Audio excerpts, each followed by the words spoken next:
Oi, gente, vamos continuar aqui então falando sobre dinheiro. Olha só, eu falei sobre as 7 regras no vídeo passado. Vocês anotaram as 7 regras? Olha só, eu quero nesse vídeo agora falar sobre 3 daquelas 7 regras, 3 ou 4. E no próximo vídeo eu falo sobre as outras últimas, tá bom? Se eu falar sobre 3, no próximo vídeo eu falo sobre 4. E se eu falar agora sobre 4, no próximo vídeo eu falo sobre as 3 regras. Que é para você anotar, colocar em prática, porque assim como funcionou na minha vida, pode funcionar na sua também. Falando sobre dinheiro, as 3 primeiras regras que nós falamos no vídeo passado foi: busque orientação de Deus em todos os seus empreendimentos, a regra número 1. E a regra número 2, que é honestidade absoluta, tá anotadinho aqui pra gente poder falar um pouquinho sobre essas regras. E a regra número 3, que é planejar e perseverar. A regra número 1, gente, buscar orientação de Deus em todos os seus empreendimentos. Olha só, como que eu comecei a pedir Deus orientação? Vocês sabem que eu comecei a fazer meus panos de prato e eu orei, gente, eu pedi a Deus: Senhor, o que é que eu posso fazer para ganhar dinheiro? E Deus me deu essa estratégia. Fazer pano de prato, foi a única coisa que eu podia fazer naquele momento com os meus filhos em casa ainda. E eu comecei a guardar da renda dos meus panos de prato. Se eu tirava 100 reais, eu guardava. Eu tirava o meu dízimo de 10 reais e guardava ao menos 20 reais. E só aí que eu gastava o restante. Então, assim, eu pedi orientação a Deus. Você precisa começar a orar. Verdadeiramente, apresenta para o Senhor tudo. Não só suas vitórias, mas seus fracassos também. Quando você fala: Senhor, eu não consegui guardar nada, economizar nada. Gente, eu já havia trabalhado muito tempo. Trabalhei como babá e chegou uma época que eu ganhava 2 salários mínimos e me pergunto o que eu tinha. Eu não tinha nada guardado. Depois de casada, eu não tinha nada economizado. Eu não tinha uma conta bancária. O meu patrão, quando eu trabalhava como babá, ele falava: Maura, você precisa guardar um pouco de dinheiro. E eu não tinha essa cabeça de ter uma conta, de guardar, de economizar. Então, o que eu fiz? Eu comecei a buscar a orientação de Deus em tudo. Eu falei: Senhor, eu quero que o Senhor me oriente. O Senhor comece a me orientar nas minhas finanças. E eu comecei a colocar em prática essa orientação que eu recebi do Senhor, que era buscar na palavra de Deus, ler como que Deus ensinou, desde o livro de Gênesis até Apocalipse. A gente vai ver que a Bíblia fala muito sobre dinheiro. Começa a procurar na Bíblia sobre dinheiro. A Bíblia fala muito sobre dinheiro. Você acredita que na Bíblia fala mais de dinheiro do que de salvação? Sabia? Então, o que acontece? Deus nos orienta a cuidar do nosso dinheiro.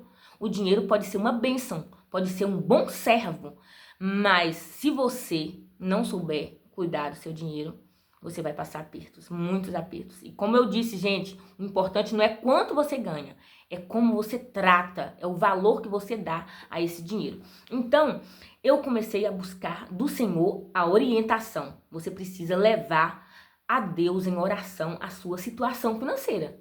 Apresenta para Deus se é dívida que você tem, se é dinheiro que você tem. Começa a apresentar a Deus e pedir a Ele orientação de como você vai começar a tratar essa situação na sua vida. Regra número 1, né?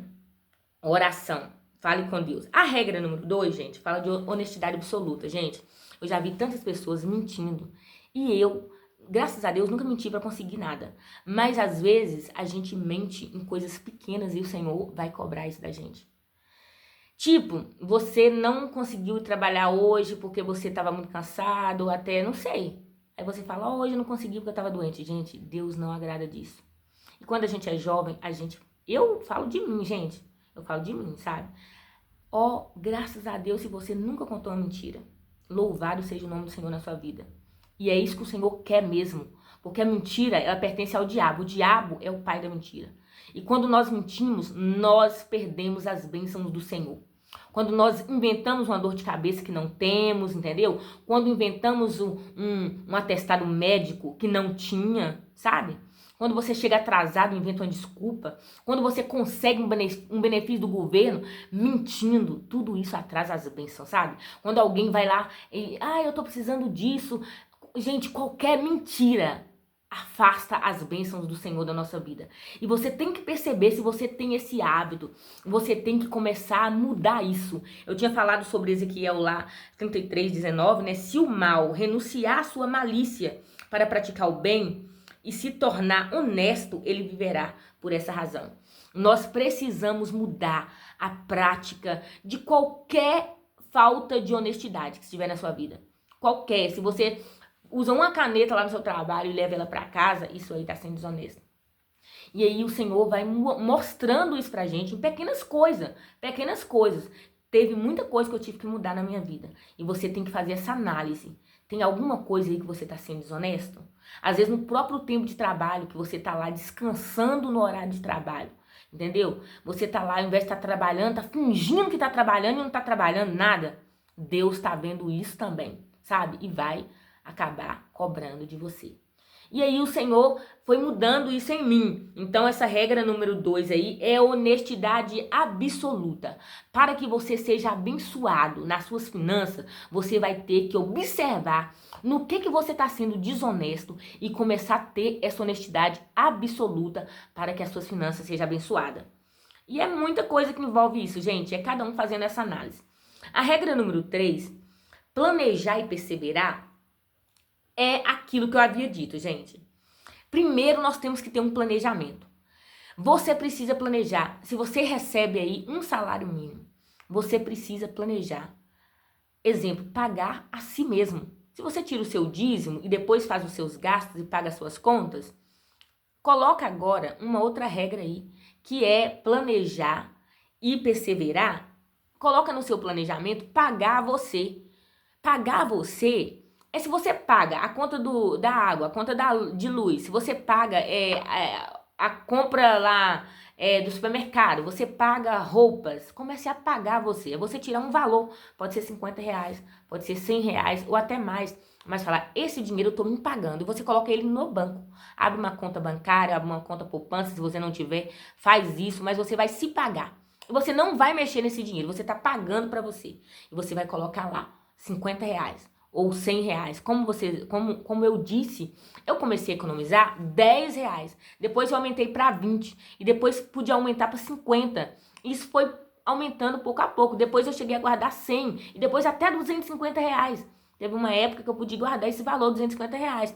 E esse valor ele vai crescendo, gente. Eu quero falar sobre isso, em como que seu dinheiro pode crescer.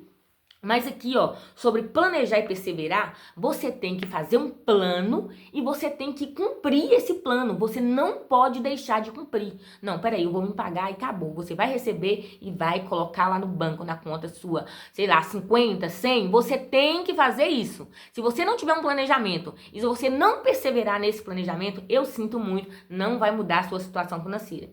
Você tem que fazer isso. A regra número 4 é economizar e poupar sempre. E eu vou falar só sobre essa regra e vou parar aqui o vídeo. Economizar e poupar sempre, gente. Eu tinha até falado aqui, né, que você tem que deixar de ser consumista, você tem que poupar, gastar com responsabilidade, guardar um pouco, gastar menos se ganha. Gente, sobre economizar, gente, é lógico. Muitas pessoas vai priorizar ter 10 pares de calçados, vai priorizar ter sempre uma roupa nova, e aí, se você gastar tudo que você tiver, você não vai economizar. E se você não economizar, você não vai poder poupar. E além de poupar, gente, tem umas coisas maravilhosas que eu fui aprendendo e eu quero falar pra vocês também sobre isso. Talvez eu faça um vídeo só falando sobre isso, que é, depois de você poupar é você colocar lá na caderneta de poupança, né? Você vai deixando aquele dinheiro, ainda tem um jurinho bacana, sabia? Na caderneta de poupança, um jurinho bom. Mas tem coisas melhores, gente, que eu aprendi, eu fui descobrindo. Depois eu vou contar como que eu aprendi. Mas eu vou só citar aqui, gente. Você já ouviu falar de CDB, CDI, LCI, LCA? Não? CDB. Certificado certificado de depósito bancário. Você emprestar para o banco um valor, vamos colocar que você economizou lá R$1.000, você pode emprestar esse valor, colocar ele num CDB. O juro é muito melhor do que a poupança. Ou num CDI, que é um certificado de depósito interbancário. É tipo assim, o banco tem que fechar sempre com um valor todos os dias. Mas aí um banco não fechou com aquele valor, ele pega emprestado de outro banco. E acontece que se você tem uma renda lá, sei lá, R$2.000, você não vai usar esses R$2.000 agora, você vai poder emprestar esse valor para colocar num CDB ou em um CDI, que são, né, esses certificados de depósito bancários ou interbancários. Tem a LCI e LCA. Gente, eu tô falando disso porque eu fui descobrindo com o passar do tempo e eu comecei a fazer essas pequenas aplicações. Ah, chegou, tem R$ 1.000, vou colocar então no LCI ou no LCA. Ah, tem 2.000, vou colocar. Gente, começa o banco a te pagar uma LCI, por exemplo. LCI é letra de crédito. LCI é letra de crédito imobiliário. Entendeu? É como se você emprestasse o banco um valor que o banco vai usar para fazer, por exemplo, para investir em imóveis. Só que você tem um juro, você tem uma renda, entendeu? Sobre esse valor que você empresta para o banco. Ou uma LCA, que é letras de crédito para o agronegócio. Ô, gente, né? A pessoa quase atropelou as palavras aqui. Essas letras de crédito para o agronegócio é um valor que você tem, você não vai usar, você deixa lá no banco e o banco te dá um jurinho, gente. Então, assim, o vídeo tá ficando longo de novo, chegou aqui em 10 minutos, eu vou ter que parar. A gente quer explicar, mas acaba explicando rápido demais, porque o tempo, se o vídeo ficar longo, vocês não assistem, né? E a gente não quer deixar um vídeo longo, mas então eu parei aqui nessa quarta regra, a regra de número 4. Economizar e poupar sempre. A partir do momento que você começa a economizar e começa a poupar, daqui a pouco você vai ter pequenos rendimentos. Então, gente, coloque em prática. Vamos falar mais um pouquinho sobre isso no próximo vídeo? Até o próximo vídeo, se Deus quiser.